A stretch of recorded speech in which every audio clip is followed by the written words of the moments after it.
সুন্দর দই হয়েছে। আমার দুধটা হয়ে গেছে রেডি। বন্ধুরা, আজকে আমি বাড়িতে দই বানিয়ে দেখাচ্ছি। মিষ্টি দই বানাবো, তার জন্য আমি কী কী নিচ্ছি আসুন আপনাদের দেখানো। এখানে নিয়েছি চিনি 1 বাটি। এখানে একটু দইয়ের সাইজ নিয়ে এসেছি, টক দই। এখানে নিয়েছি 3টে এলাচ, থেতো করবো। এটা এলাচটাকে থেতো করছি।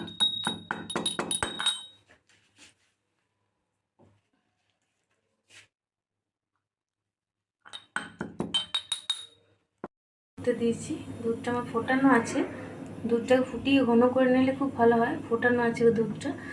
আর এখানে ক্যারামেল বানাবো, তার জন্য এখানে নিয়েছি চিনি, একটু কড়াইয়ে বসিয়েছি, গরম করবো। এবার দেখছি ক্যারামেল আমার রেডি।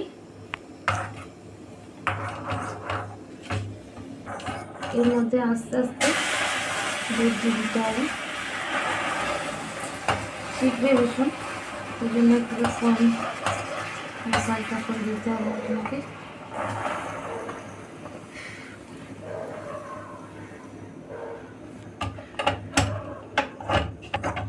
এই মুহূর্তে আমি এর মধ্যে দিয়ে দেবো চিনিটা, গলতে দেবো।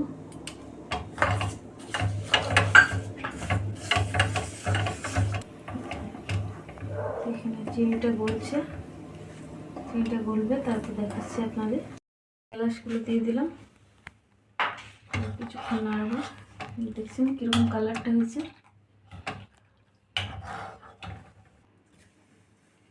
এটাকে দুধ দেবো এবার গরম, সামান্য একটু দুধ দিয়েছি।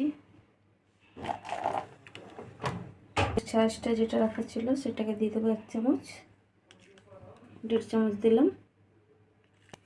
এবার এটাকে ভালো করে একটু মিশিয়ে নেব, এখন এটা হালকা হাতে। এবার এটার মধ্যে ক্যারামেলটা আছে, এটাকে মিশিয়ে দেবো। ঘি 1 চামচ,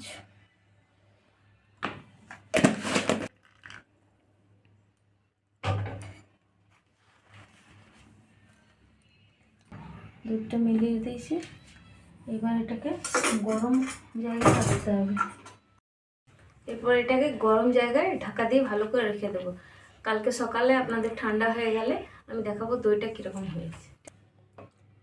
এটা গরম জায়গার মধ্যে রাখছি, ঢাকা দিয়ে ভালো করে চাপা দিয়ে থাকবে।